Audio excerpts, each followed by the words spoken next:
नमस्कार दोस्तों, स्वागत है आपका हमारे प्लेटफॉर्म द लाइसेम पर। जैसा कि आप जानते हैं कि हमारा प्लेटफॉर्म समर्पित है शैक्षणिक उद्देश्यों के लिए और इस क्रम में हम यूपीएससी सिविल सेवा परीक्षा, साथ ही विभिन्न राज्यों द्वारा आयोजित होने वाली सिविल सेवा परीक्षा एवं यूजीसी नेट जेआरएफ में आपका मार्गदर्शन कर रहे हैं।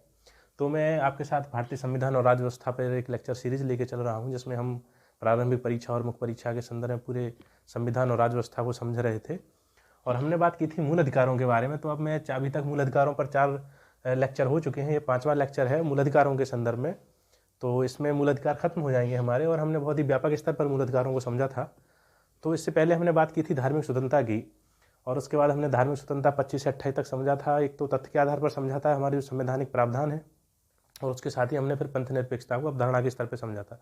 तो मैंने जैसा कि पिछले लेक्चर में आपसे कहा था कि आज जो भी धार्मिक मुद्दे हमारे बीच चल रहे हैं, हमारे समाज में चल रहे हैं, हमारी व्यवस्था में चल रहे हैं, चाहे वो हिजाब का मामला हो या 3 तलाक का मामला हो या कोई भी धार्मिक मुद्दा हो, तो आप क्या करें, जब आप यूपीएससी की तैयारी कर रहे हैं, स्टेट पीसीएस की तैयारी कर रहे हैं, तो ये सारे मुद्दे प्रारंभिक परीक्षा, मुख्य परीक्षा और साथ ही इंटरव्यू तक आपके लिए बहुत महत्वपूर्ण हो जाते हैं।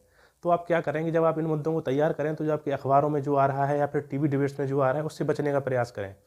और आप इन मुद्दों को तैयार करने के लिए क्या करें कि जो मैंने आपको पढ़ाया 25 से 28 तक, तो संवैधानिक प्रावधान पढ़ाए जो बहुत ही तथ्यात्मक थे, बहुत ही फैक्चुअल थे। और उसके बाद मैंने आपको पंथ निरपेक्षता की एक अवधारणा समझाई थी, कंसेप्चुअल अवधारणा के बारे में हमने बात की थी। तो आप 25 से 28 तक पहले संवैधानिक प्रावधान समझें, और फिर उसके बाद पंथ निरपेक्षता की जो अवधारणा है भारतीय पंथ निरपेक्षता की, और उसको समझें। और इन तथ्यों के आधार पर और इस अवधारणा के आधार पर किसी भी धार्मिक मुद्दे को एग्जाम के लिए तैयार करें।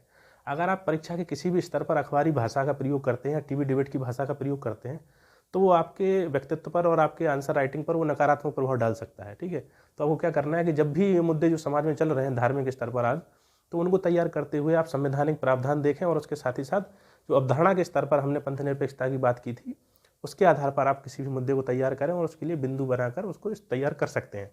तो आज हम आगे बढ़ते हैं मूल अधिकारों के संदर्भ में, और आज हम बात करेंगे अल्पसंख्यकों के अधिकार। अल्पसंख्यकों के अधिकार, ठीक है, राइट टू माइनॉरिटीज। आप ये देखिए कि जब हमने धार्मिक स्वतंत्रता की बात की थी 25 से 28 तक, जब हमने धार्मिक स्वतंत्रता की बात की थी, तो कहीं ना कहीं वही भी अल्पसंख्यकों के अधिकारों की बात कर रहा था। क्योंकि धार्मिक स्वतंत्रता का आशय क्या है, मैंने आपको बताया था कि जब भारतीय संविधान निर्माताओं ने धार्मिक स्वतंत्रता का अधिकार हमें दिया संविधान में, तो धार्मिक स्वतंत्रता देने का उनका उद्देश्य क्या था, वो क्यों धार्मिक स्वतंत्रता देना चाहते थे। तो मैंने आपको बताया था कि भारत जो है कि विभिन्न धर्मों वाला देश है, एक अनेक धर्म पाए जाते हैं, हिंदू, मुस्लिम, सिख, ईसाई, बहुत सारे धर्म हैं। तो एक ऐसा धर्म है जिसकी जो बहुसंख्यक आबादी में है, जबकि अन्य धर्म अल्पसंख्यक आबादी में है।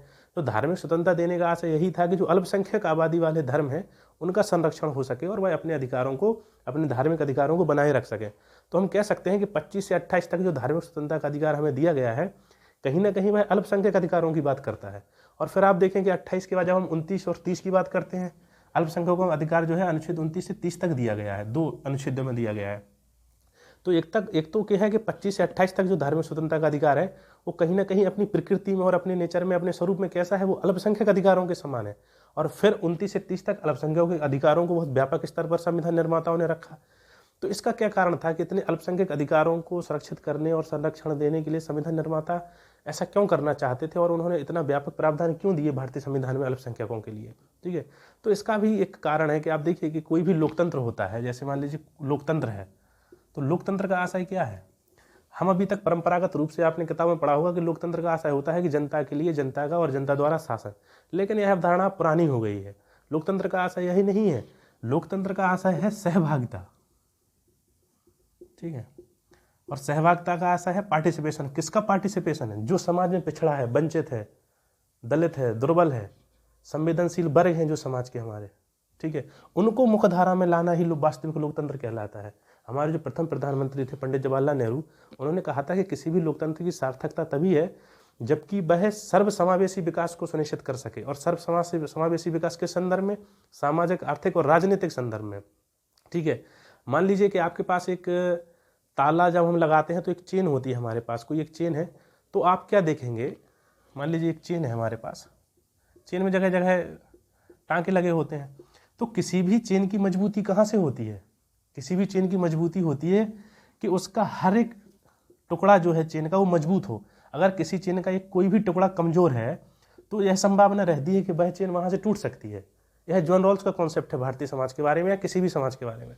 उन्होंने कहा है कि किसी भी चेन की जो सबसे कमजोर कड़ी है वहां से उस चेन के टूटने की संभावना अधिक होती है। तो इसी प्रकार जब भारतीय संविधान के निर्माता जो थे, हमारे संविधान निर्माता, वो भारतीय संविधान का निर्माण कर रहे थे, तो उन्होंने किस पर अधिक बल दिया कि हमारे समाज की जो कमजोर कड़ी है और हमारे समाज का जो अल्पसंख्यक वर्ग है, अगर किसी भी चेन की जो सबसे कमजोर कड़ी है उसे ही मजबूत कर दिया जाए तो उस चेन के टूटने की संभावना कम हो जाती है। तो संविधान निर्माताओं ने क्या किया कि वास्तविक लोकतंत्र को स्थापित करने के लिए उन्होंने समाज की कमजोर कड़ी पर ज़्यादा ध्यान दिया। और कमजोर कड़ी का मतलब है अल्पसंख्यकों पर ज़्यादा ध्यान दिया, महिलाओं पर ज़्यादा ध्यान दिया, बच्चों पर ज़्यादा ध्यान दिया। देखिए, जब अनुच्छेद 23 की बात कर रहे हैं तो हम मानव दुर्व्यवहार की बात कर रहे हैं, बलात्संग की बात कर रहे हैं, यह अपने आप में कमजोर वर्ग था। जब हम अनुच्छेद 24 की बात कर रहे हैं तो हम बच्चों के अधिकारों की बात कर रहे हैं। ठीक है, तो संविधान निर्माताओं ने क्या किया कि समाज रूपी कड़ी को सुरक्षित करने के लिए, उसे मजबूत बनाए रखने के लिए उन्होंने उस चेन की उस कड़ी पर ज़्यादा ध्यान दिया, बल दिया जो कि सबसे कमजोर है। क्योंकि अगर किसी चेन की कोई कड़ी कमजोर है तो वह चेन की टूटने की संभावना उसी कड़ी से सबसे अधिक होती है। इसलिए आवश्यकता क्या होती है कि चेन की उस कड़ी को मजबूत किया जाए। इसलिए अल्पसंख्यकों के बारे में इतने अधिकार दिए गए हैं। और कोई भी लोकतंत्र वास्तविक, यथार्थ और सार्थक तभी है जबकि वह अपने समुदाय के अल्पसंख्यक वर्गों को मुख्य धारा में ला सके और उनके अधिकारों का संरक्षण कर सके, क्योंकि वह भी एक मानव है और उनकी भी गरिमा है। तो इसलिए अल्पसंख्यकों के लिए भारतीय संविधान में विशेष प्रावधान किए गए हैं। और अम्बेडकर ने भी कहा है कि जो अल्पसंख्यकों के अधिकार हैं, उन अधिकारों को अगर कोई राजनीतिक व्यवस्था बनाए रखती है तो वही राजनीतिक व्यवस्था वास्तविक रूप से सफल मानी जाएगी। ठीक है, तो हम बात करते हैं कि अल्पसंख्यकों को क्या क्या अधिकार दिए गए हैं। तो अनुच्छेद 29 क्या कह रहा है? अनुच्छेद 29 कह रहा है कि भारतीय नागरिकों के किसी भी अनुभाग को अपनी बोली, लिपि, भाषा और संस्कृति को बनाए रखने का अधिकार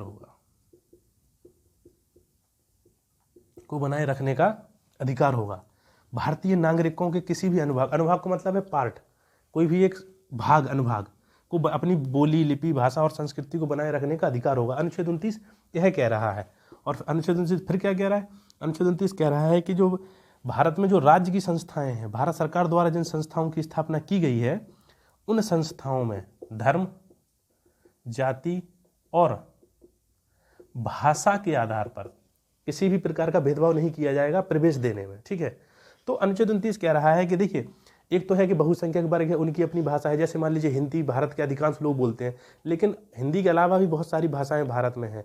उसके अलावा बहुत सारी बोलियां भाषा भारत में, बहुत सारी लिपि हैं। एक तो देवनागरी लिपि जो मैं लिख रहा हूँ, इसके अलावा पंजाबी लिपि है और बहुत सारी मलयालम है, कन्नड़ है, अपनी लिपियाँ अलग अलग हैं।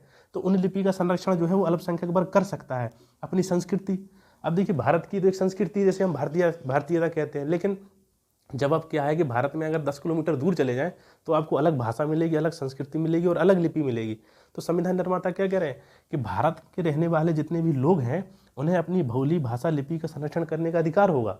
और भारत सरकार अगर कोई संस्था स्थापित कर रही है तो उस संस्था में धर्म के आधार पर, जाति के आधार पर और भाषा के आधार पर प्रवेश देने से मना नहीं किया जा सकता है। तो यह जो है वो अल्पसंख्यकों को अधिकार देने की बात की जा रही है। लेकिन जब अनुच्छेद 29 की व्याख्या सुप्रीम कोर्ट ने की तो सुप्रीम कोर्ट ने यह कहा कि यह अल्पसंख्यकों को ही प्राप्त नहीं है अनुच्छेद 29, क्योंकि अनुच्छेद 29 में आया है कि नागरिकों के किसी भी अनुभाग का तात्पर्य यह भी हो सकता है कि बहुसंख्यक वर्ग भी अपनी लिपि का, भाषा का संरक्षण करने का प्रयास कर रहा है। तो सुप्रीम कोर्ट ने अपनी व्याख्या में कहा कि अनुच्छेद 29 केवल अल्पसंख्यकों के लिए नहीं है, बल्कि यह अल्पसंख्यकों के साथ साथ बहुसंख्यक वर्ग को भी यह अधिकार देता है कि वह अपनी बोली, लिपि, भाषा और संस्कृति का संरक्षण कर सकें और उसके संरक्षण के लिए प्रयास करें। ठीक है, तो यह अनुच्छेद 29 यह कहता है। हमने समझा कि अनुच्छेद 29 क्या कह रहा है कि अल्पसंख्यक वर्ग तो करें अपनी भाषा, लिपि और संस्कृति का संरक्षण, साथ ही साथ जो बहुसंख्यक वर्ग है वह भी अपनी लिपि, भाषा का संरक्षण कर सकता है। ये समझा हमने अनुच्छेद 29। अब अनुच्छेद 30 क्या कह रहा है? यह कह रहा है कि धार्मिक और भाषाई आधार पर अल्पसंख्यक वर्गों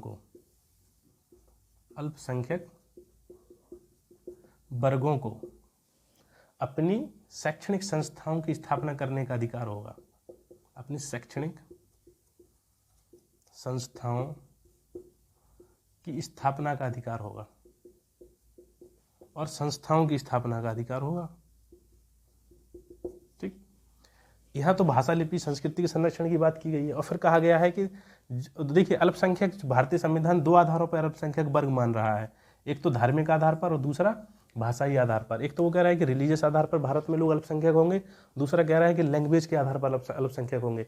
तो भारतीय संविधान ने जो अल्पसंख्यक माना है भारत में, दो ही आधारों पर माना है, धार्मिक और भाषाई आधार पर अल्पसंख्यक माना है, और किसी आधार पर अल्पसंख्यक नहीं माना है। लेकिन जब सुप्रीम कोर्ट ने व्याख्या दी तो कहा कि जनसंख्या के आधार पर भी हम अल्पसंख्यक मान सकते हैं, क्योंकि मान लीजिए किसी जब भाषा और धर्म के आधार पर मान लिया तो वो जनसंख्या भी उभर के आ जाता है। लेकिन कभी कभी ऐसा हो रहा है कि नॉर्थ ईस्ट के आप स्टेट्स में जाते हैं, जो उत्तर पूर्वी राज्य हैं, तो वहाँ पर जो हिंदू हैं, जो भारत में बहुसंख्यक हैं, वो अल्पसंख्यक की स्थिति में उभर कर आते हैं। तो कहा कि भाषा और धर्म के आधार पर माने तो फिर ऐसा नहीं है कि हिंदू सभी जगह बहुसंख्यक है तो वहाँ से बहुसंख्यक माना जाएगा। तो सुप्रीम कोर्ट ने अपनी व्याख्या में कहा कि जो उत्तर पूर्वी राज्य हैं वहाँ जनसंख्या के आधार पर भी अल्पसंख्यक माना जाएगा। तो संविधान में लिखा है धार्मिक और भाषाई आधार पर, लेकिन सुप्रीम कोर्ट ने अपनी व्याख्या में कहा कि हम जनसंख्या के आधार पर भी मानेंगे। तो कभी सवाल आता है, तो देखिए सवाल भी यूपीएससी दो तरीके से पूछता है। एक तो पूछ सकता है कि संविधान के अनुसार भारत में किन किन आधारों पर अल्पसंख्यकों को माना गया है। अगर यह शब्द आया है कि संविधान के अनुसार, तो फिर आप दो ही आंसर लगाएंगे, धार्मिक और भाषाई आधार पर। अगर यह माना जाए कि भारतीय राज्य व्यवस्था में अल्पसंख्यक किस आधार पर माने गए, तब फिर आप तीन आंसर लगाएंगे, धार्मिक, भाषाई और जनसंख्या के आधार पर। यूपीएससी कभी कभी क्या करता है कि शब्द डाल देता है संविधान के अनुसार या भारतीय राज्य व्यवस्था के अनुसार। जब वह राज्य व्यवस्था की बात कर रहा है तो उसमें संविधान की व्याख्या, भारत सरकार की व्याख्या, इन सबको भी शामिल कर रहा है। लेकिन जब केवल संविधान की बात हो रही है तो वो केवल उसी बात को आपसे पूछना चाह रहा है जो संविधान में लिखा गया है, उसे फिर न्यायालय की व्याख्या या सरकार की व्याख्या से कोई लेना देना नहीं है। तो अब जब यूपीएससी की प्रारंभिक परीक्षा का प्रश्न हल करें तो इन बातों का भी ध्यान रखें कि प्रश्न में क्या शब्द आया है। अगर संविधान के अनुसार पूछा है तो आपको ध्यान रखना है कि संविधान में क्या लिखा है, और आया है कि राज्य व्यवस्था में किसे अल्पसंख्यक माना गया है, तब फिर आप तीन आधारों को मानेंगे। ठीक है, तो शैक्षणिक संस्थाओं की स्थापना का अधिकार होगा। तो शैक्षणिक संस्थाएं भी अल्पसंख्यकों की तीन प्रकार की होती हैं। ठीक है, एक होती है कि राज्य द्वारा मान्यता प्राप्त और वित्त प्राप्त कर रहे हों। फिर दूसरा है कि राज्य द्वारा मान्यता प्राप्त हो लेकिन उन्हें वित्त प्राप्त नहीं हो रहा हो। तीसरा है कि राज्य द्वारा ना तो मान्यता प्राप्त हो और ना ही वित्त प्राप्त हो रहा हो। अल्पसंख्यक वर्ग की जो शैक्षणिक संस्थाओं का अधिकार दिया गया है, वह शैक्षणिक संस्थाएं तीन प्रकार की हो सकती हैं। एक तो ऐसी शैक्षणिक संस्था जैसे राज्य द्वारा मान्यता दी गई हो और राज्य उसका वित्त पोषण कर रहा हो। दूसरी संस्था कि राज्य द्वारा मान्यता तो दी गई हो लेकिन वित्त राज्य नहीं दे रहा हो, अल्पसंख्यक समुदाय अपने आधारों पर उसे वित्त प्रदान कर रहा हो। और तीसरी ऐसी संस्थाएं जिन्हें मान्यता भी राज्य ने नहीं दी है, वित्त भी नहीं दे रहा है, लेकिन अल्पसंख्यक लोगों ने उसे स्थापित किया है। तो पहले प्रकार की जो संस्थाएं हैं, यहाँ राज्य के नियम और कानून लागू होंगे। ठीक है, नियम और कानून लागू होंगे। लेकिन जो ये दो प्रकार की संस्थाएं, यहाँ राज्य के नियम और कानून लागू नहीं होंगे, मतलब कि शैक्षणिक संदर्भ में यूजीसी के नियम कानून लागू होंगे। लेकिन ये चाहें तो अपने खुद के कुछ नियम रूल्स बना सकते हैं। लेकिन ऐसा नहीं है कि यूजीसी की जो गाइडलाइन है ये उससे दूर हटकर कुछ उससे पृथक बना लेंगे। थोड़ा बहुत बदलाव कर सकते हैं, लेकिन इन्हें यूजीसी के पूरे रूल्स एंड रेगुलेशंस मानने पड़ेंगे। तो ये हमने बात की कि अल्पसंख्यकों के अधिकारों के बारे में, 29 और 30 के बारे में। ठीक है, तो अब आगे बढ़ते हैं और अब हम समझते हैं अनुच्छेद 31 को। ठीक है, 29 और 30, और अब करते हैं 31 की बात। तो देखिए, अनुच्छेद 31 को समाप्त कर दिया गया है, निरसित कर दिया गया है 44वें संविधान संशोधन द्वारा। थोड़ा इस पे बात कर लेते हैं कि इसको क्या हटाया गया है, क्या प्रावधान रहा था। तो जब हमारा मूल संविधान लागू हुआ तो उसमें अनुच्छेद 31 में संपत्ति का अधिकार हमें दिया गया था। ठीक है, संपत्ति का अधिकार, और संपत्ति का अधिकार दो जगह था भारतीय संविधान में।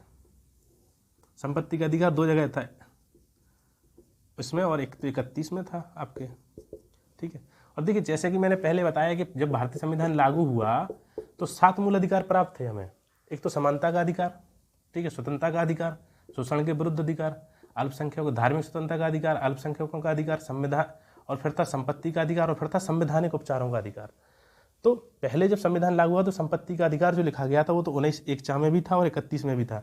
लेकिन 44वां जब संविधान संशोधन हुआ हमारा, तो उसके द्वारा संपत्ति के अधिकार को यहाँ से हटा दिया गया, यहाँ से समाप्त कर दिया गया। इसको भारतीय संविधान के भाग 12 में अनुच्छेद 301 में रख दिया गया है ले जाके।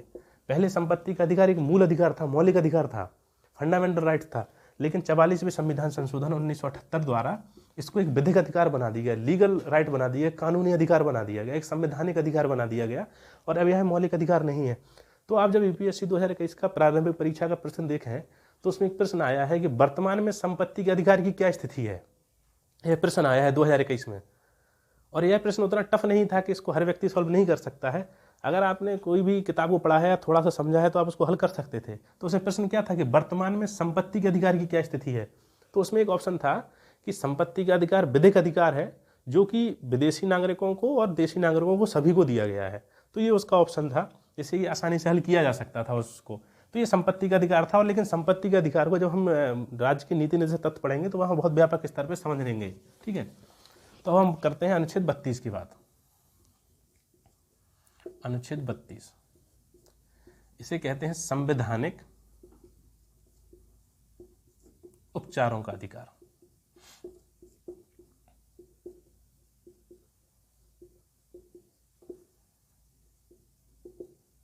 Constitutional remedies. देखिए, यह है अनुच्छेद अपने आप में बहुत महत्वपूर्ण है। अनुच्छेद 32 डॉक्टर भीमराव अंबेडकर ने संविधान सभा में कहा था कि अनुच्छेद 32 जो है वो भारतीय संविधान की आत्मा है।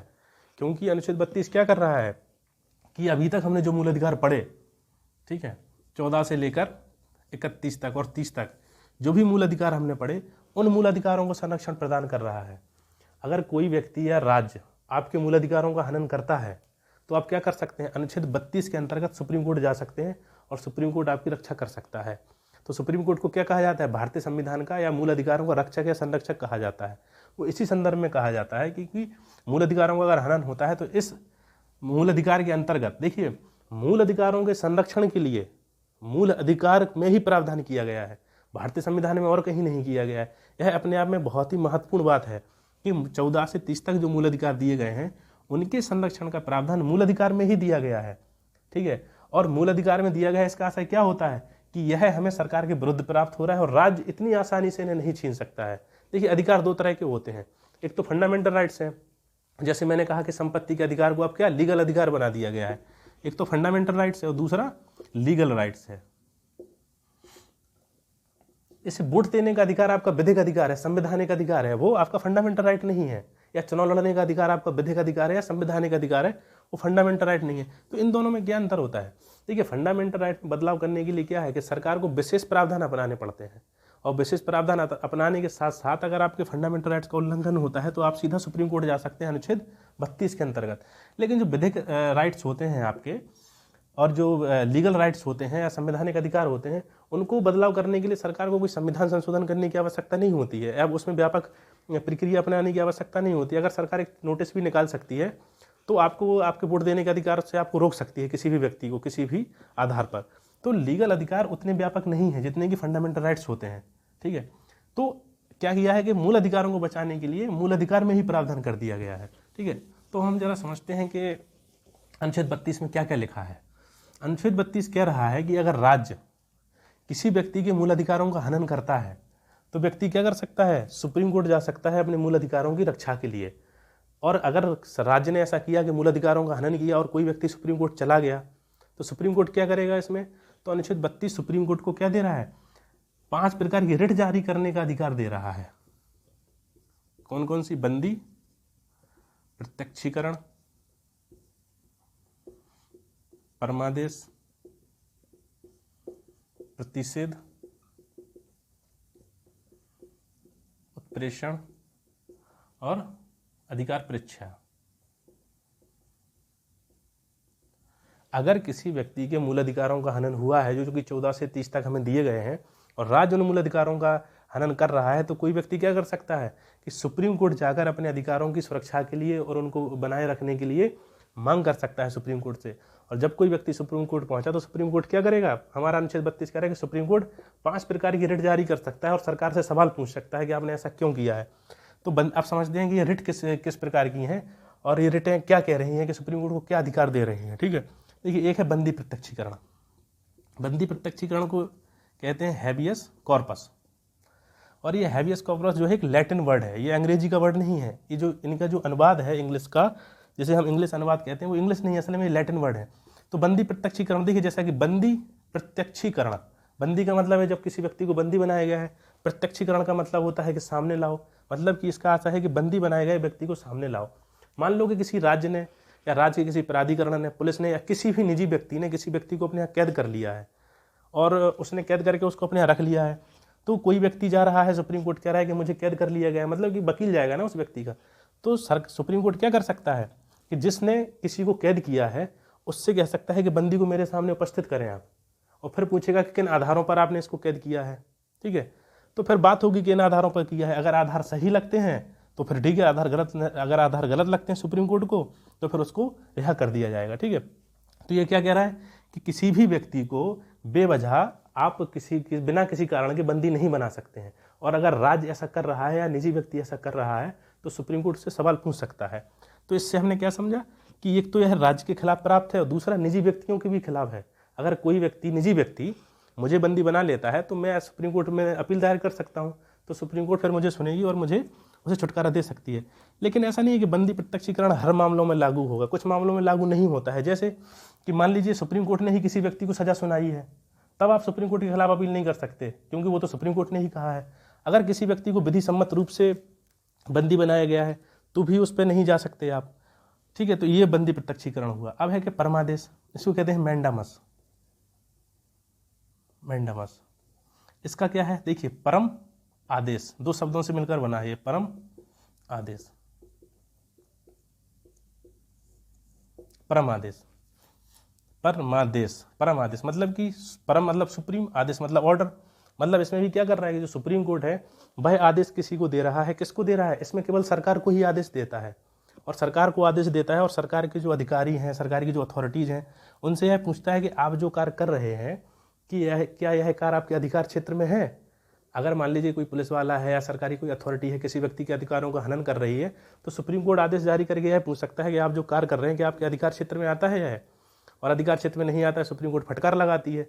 लेकिन फिर भी यह है कि परमादेश हर किसी के खिलाफ जारी नहीं किया जा सकता है, जैसे कि राष्ट्रपति और उपराष्ट्रपति के मामले में, राष्ट्रपति और राज्यपाल के मामले में जारी नहीं किया जा सकता है, और सुप्रीम कोर्ट ने खुद अगर कोई निर्णय सुना है तो उस मामले में भी जारी नहीं किया जा सकता है। फिर है प्रतिषेध, प्रोहिबिशन। आपने देखा होगा हर जगह लिखा रहता है प्रोहिबिट, मतलब वर्जित है। प्रतिषेध का मतलब क्या है कि अंदर आना मना है, तो इसका मतलब वही है प्रोहिबिट। तो इसका क्या आशा है कि मान लीजिए कि उच्च न्यायालय है, उच्च न्यायालय का यहाँ क्या आशा है कि एक तो सुप्रीम कोर्ट और आपका हाई कोर्ट, कि कोई भी उच्च न्यायालय, सुप्रीम कोर्ट क्या कर सकता है कि अपने अधीनस्थ न्यायालयों के लिए ये प्रतिषेध नाम की रिट जारी कर सकता है, और वहाँ अगर कोई सुनवाई चल रही है तो उस सुनवाई को अपने पास बुला सकता है और उस सुनवाई को रोक सकता है कि आप ये सुनवाई नहीं करें क्योंकि ये सुनवाई आपके अधिकार क्षेत्र से बाहर है। तो यह क्या है, एक प्रकार से निवारक है, प्रिवेंटिव। जैसा कि हमने प्रिवेंटिव डिटेंशन पढ़ा था, तो यह निवारक है। निवारक का मतलब क्या है कि सुनवाई पूरी होने से पहले ही, मान लीजिए कि हाई कोर्ट किसी मामले पर सुनवाई कर रहा है और कोई व्यक्ति जिस पर सुनवाई चल रही है उसने सुप्रीम कोर्ट में अपील दायर कर दी, तो सुप्रीम कोर्ट क्या कर सकता है कि हाई कोर्ट की सुनवाई पूरी करने से पहले ही बीच में उस सुनवाई को रोक के अपने पास बुला सकता है। तो यह निवारक है अपने आप में। अब उत्प्रेषण क्या है,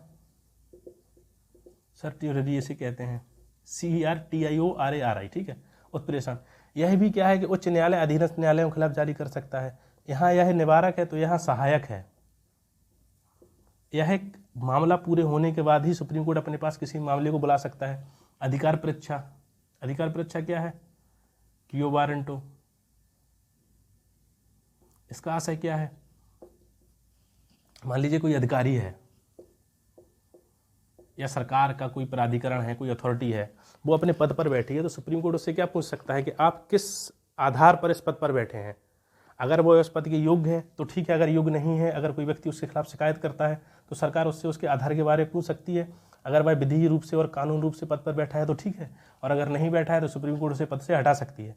तो अनुच्छेद 32 क्या कर रहा है कि सुप्रीम कोर्ट को ये अधिकार दे रहा है, और इन अधिकारों के आधार पर सुप्रीम कोर्ट क्या कर रहा है कि आपके मूल अधिकारों की रक्षा कर रहा है। ठीक है, मूल अधिकारों की रक्षा कर रहा है इन आधारों पर। तो हमने समझा अनुच्छेद 32। अब अनुच्छेद 32 के बाद और भी रह जाते हैं, जैसे कि अनुच्छेद 33, अनुच्छेद 34 और अनुच्छेद 35।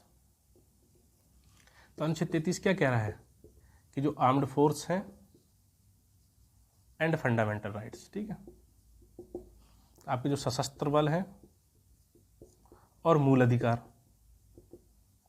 और अनुच्छेद 34 क्या कह रहा है, मार्शल लॉ और मूल अधिकार, fundamental right, martial law and fundamental rights. और ये है, अब इसको समझते हैं आर्म फोर्स। देखिए, जैसे कि भारतीय संविधान में अभी तक जो हमने अनुच्छेद पढ़े 14 से लेकर 32 तक, वो हमने देखे कि हर व्यक्ति को प्राप्त है और व्यक्ति उन अधिकारों का न होने पर सुप्रीम कोर्ट जा सकता है।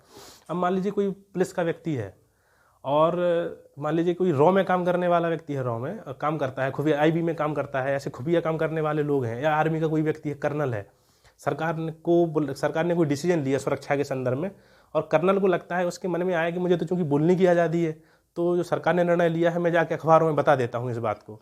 या कोई खुफिया एजेंसी का व्यक्ति है, सरकार ने कोई खुफिया बात चल रही है पाकिस्तान या किसी भी देश के संदर्भ में कोई खुफिया सूचना है, अब खुफिया अधिकारी को लगता है कि चलो यार जाके लोगों को बताते हैं, थोड़ी सी पब्लिसिटी मिलेगी, क्योंकि अब सरकार मान लो उसे बोलने से रोकती है कि आपने ऐसा क्यों बोला, तो वो कहे कि मुझे तो मूल अधिकार प्राप्त है बोलने का, बाकी व्यक्ति का अधिकार। तो अनुच्छेद 33 कह रहा है कि जो आर्म्ड फोर्स के लोग हैं, चाहे उसमें पुलिस हो, शस्त्र बल हो, अर्धसैनिक बल हो, खुफिया एजेंसी हो, खुफिया एजेंसी में कार्य करने वाले लोग हों, और कार्य करने में यहाँ तक कि बड़ाई नाई सब कोई शामिल है। जैसे आपने देखा होगा पीएससी की बटालियन होती हैं, उनके साथ बड़ाई नाई सब कोई चलता है, आर्मी के साथ भी होता है, बड़ाई नाई होता है। तो इन सशस्त्र बलों में ऐसा नहीं है कि जो केवल बंदूक रख रहा है वही व्यक्ति शामिल है, सशस्त्र बलों में काम करने वाले नाई बड़ाई हर व्यक्ति शामिल है। उन सभी को अनुच्छेद 33 कह रहा है कि आर्म्ड फोर्स के सभी व्यक्तियों को सरकार को लगता है तो उनके मूल अधिकारों को सरकार क्या कर सकती है, कम कर सकती है, उन्हें रोका जा सकता है, व्यक्ति की आज़ादी से रोका जा सकता है, नहीं रोका ही जाता है।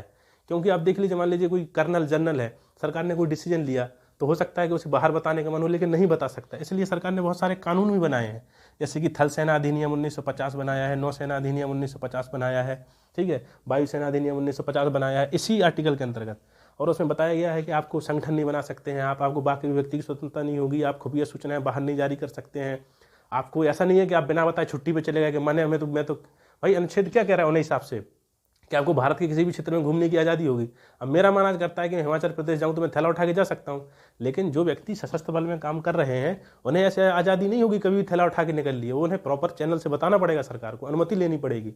और आईबी में काम करने वाले तो अपनी पहचान भी उजागर नहीं कर सकते हैं, वो ये भी नहीं कह सकते हैं कि मैं ये काम करता हूँ। तो अभिव्यक्ति के आपको जो मूल अधिकार दिए गए हैं सरकार उनसे रोक सकती है, और इसके रोकने का क्या लक्ष्य है, क्या कारण है, ऐसा क्यों रखा गया है, ताकि देश की एकता और अखंडता बनी रहे और राष्ट्र का एकीकरण बना रहे, ठीक है। तो अनुच्छेद 33 क्या कह रहा है कि जो सशस्त्र बलों में कार्य करने वाले हैं या अर्धसैनिक बलों में कार्य करने वाले हैं, सेना में कार्य करने वाले लोग हैं, कोई भी व्यक्ति है जो सरकार के अधीन सशस्त्र बलों में कार्य कर रहा है, उसको मूल अधिकारों से वंचित सरकार कर सकती है, ठीक है। अनुच्छेद 34 क्या कह रहा है, मार्शल लॉ, ठीक है। अब मार्शल लॉ क्या होता है, मार्शल लॉ का मतलब होता है सैन्य शासन, कि किसी देश की या देश के किसी भाग की कानून व्यवस्था जो है वो सामान्य विधि से चलती है एक तो, और जब किसी देश के किसी भाग की कानून व्यवस्था जो है वो सैन्य शासन से चलने लगे तो उसे मार्शल लॉ कहते हैं। वहाँ पर सामान्य पुलिस का कानून लागू नहीं होता है, वहाँ सैन्य शासन का कानून लागू होता है, ठीक है। तो अनुच्छेद 34 कहता है कि सरकार ऐसे कैसे, आपने सुना होगा एक armed force special power act 1958 जो सरकार ने बनाया है, जैसे कि जम्मू कश्मीर में लागू है, उत्तर पूर्वी क्षेत्रों के नागालैंड सिक्किम में। और इसको क्या है, इसमें क्या है, इसमें व्यक्ति के मूल अधिकार छीने जाते हैं। जहां अगर भारत के किसी क्षेत्र में मार्शल लॉ लागू कर दिया है सरकार ने, तो वहां व्यक्ति को फिर मूल अधिकार नहीं होगा। जैसे कि मान लीजिए जम्मू कश्मीर का मामला ले लेते हैं, जम्मू कश्मीर में मार्शल लॉ लागू है, तो ऐसा नहीं है कि वहाँ का व्यक्ति जब चाहे क्या मुझे तो घूमने की आज़ादी मैं कभी भी निकल सकता हूँ, ऐसा नहीं है, क्योंकि वहाँ स्थिति कुछ अलग है। और यह कब लागू किया जाता है मार्शल लॉ, जैसे युद्ध की स्थिति हो या हिंसा की स्थिति उत्पन्न हो गई हो या देश की राष्ट्रीय एकता और अखंडता के लिए खतरा उत्पन्न हो गया हो, तब मार्शल लॉ को लागू किया जा सकता है। देखिए, भारतीय संविधान में किसी भी शब्द को, किसी भी टर्म को परिभाषित नहीं किया गया है। भारतीय संविधान में मार्शल लॉ लिख दिया गया है, परिभाषित नहीं किया, ये काम सरकार पर छोड़ दिया गया है। जैसे अभी हमने 29-30 में बात की अल्पसंख्यक, तो वहाँ अल्पसंख्यक लिख के धार्मिक और भाषाई आधार लिख दिया गया है, लेकिन अल्पसंख्यक कौन होंगे, अल्पसंख्यक होने का क्या क्या मापदंड होगा, धार्मिक भाषाई के अंदर भी ये सरकार पर छोड़ दिया गया है। किसी भी शब्द की व्याख्या नहीं दी गई है भारतीय संविधान में। यह कार्य किस पर छोड़ा गया है, सरकार पर छोड़ा गया है उसको व्याख्या करने के लिए। ठीक है। तो अगर किसी देश के किसी भाग में मार्शल लॉ लागू है तो वहाँ व्यक्तियों के मूल अधिकारों को छीना जा सकता है, ठीक है। और अगर मार्शल लॉ के अंतर्गत कोई सैन्य अधिकारी कोई कार्य करता है, किसी व्यक्ति को दंडित करता है, तो उस पर इस आधार पर केस नहीं चलाया जा सकता है कि उसने व्यक्ति के मूल अधिकारों का हनन किया है, क्योंकि सरकार क्या कर रही है, कानून बनाकर लोग सैन्य अधिकारियों को पावर दे रही है कि आप ऐसा कर सकते हैं। तो अनुच्छेद 33 क्या कर रहा है कि आर्म्ड फोर्सेस के मूल अधिकारों को कम कर रहा है। अनुच्छेद 34 क्या कर रहा है कि जिस क्षेत्र में मार्शल लॉ लागू है उस क्षेत्र के लोगों के मूल अधिकारों को कम कर रहा है, ठीक है। और अनुच्छेद 35 क्या कह रहा है, अनुच्छेद 35 कह रहा है कि कुछ मामलों में संसद को मूल अधिकारों पर कानून बनाने की शक्ति होगी, ठीक है। मैंने क्या बताया था आपसे आरंभ में जब मूल अधिकार हमने शुरू किए थे कि कुछ मूल अधिकार ऐसे हैं जो स्वतः लागू नहीं होते, उन्हें लागू करना पड़ता है। तो मूल अधिकारों पर कानून जो बनाना है, मान लीजिए जैसे अनुच्छेद 35 के अंतर्गत ये बना है, अप्सपा कानून बना है, 33 के अंतर्गत मैंने ये कानून बताए।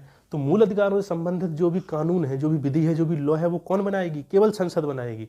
और यहाँ केवल वर्ड को याद रखने वाली बात है, केवल संसद ही बनाएगी। जो हमारी राज्य विधानमंडल है, मान लीजिए उत्तर प्रदेश की जो विधानसभा है, अगर वो चाहती है कि हम 34 के अंतर्गत कोई कानून बनाए तो उसे कोई शक्ति प्राप्त नहीं है। किसी भी राज्य की विधानमंडल को मूल अधिकारों के संदर्भ में कोई भी कानून बनाने का अधिकार प्राप्त नहीं है।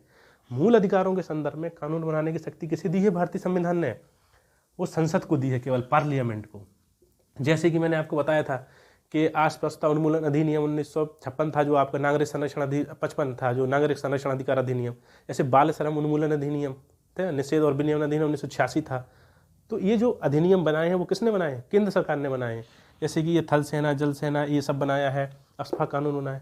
तो 35 कह रहा है कि मूल अधिकारों को लागू अगर करना है और उस संदर्भ में कोई कानून बनाने की आवश्यकता पड़े तो केवल और केवल किसे अधिकार प्राप्त होगा, वो संसद को अधिकार प्राप्त होगा। तो ये हमने 35 तक मूल अधिकारों की बात की, ठीक है। तो अब हम क्या कर रहे हैं, थोड़ा सा एक समरी मूल अधिकारों को दे देते हैं। तो मूल अधिकार भारतीय संविधान के भाग 3 में अनुच्छेद 12 से 35 तक दिए गए हैं, ठीक है। और कितने मूल अधिकार हैं, 6 मूल अधिकार हैं। पहला है समानता का अधिकार,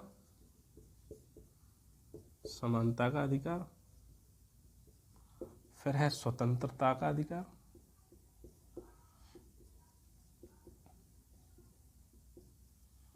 फिर है शोषण के विरुद्ध अधिकार, फिर आपका है धार्मिक स्वतंत्रता का अधिकार, उसके बाद है अल्पसंख्यकों को अधिकार, और उसके बाद है आपका संवैधानिक उपचारों का अधिकार, ठीक है। तो ये आपको 14 से 18 तक दिए गए हैं, ये 19 से 22 तक दिया गया है, ये 23 और 24, ये 25 से 28, ये 29 और 30, और ये आपका अनुच्छेद 32। अब 29 से 30, तो 31 क्या हुआ, जैसे मैंने बताया 31 को निरस्त कर दिया गया है 44वें संविधान संशोधन द्वारा, ठीक है। और ये 6 मूल अधिकार प्राप्त हैं हमें, जिस पर कि हमने 5 लेक्चर के माध्यम से व्यापक डिस्कशन किया है और ये मूल अधिकारों को समझा। और जैसे मैंने आपको बताया था कि जो बेसिक स्ट्रक्चर में, देखिए मैंने पूरा मूल अधिकार पढ़ा दिया लेकिन बेसिक स्ट्रक्चर पे बात नहीं की। और संपत्ति के अधिकार पे और व्यापक रूप से जो आपके राज्य के नीति निधि तत्व पढ़ेंगे तो वहाँ मूल अधिकार और उनके बीच टकराव उत्पन्न होता है, वहाँ समझेंगे, ठीक है। तो ये 6 मूल अधिकार प्राप्त हैं, वैसे 7 थे, 44वें संविधान संशोधन द्वारा 31 को हटा दिया गया है। तो वर्तमान में मूल अधिकारों की स्थिति ये है। तो हमने मूल अधिकारों को समझा और हम अब DPSP को समझेंगे आगे से अगले लेक्चर में। तो आप हमारे साथ बने रहिए, पढ़ते रहिए, उज्ज्वल भविष्य का निर्माण करिए। धन्यवाद।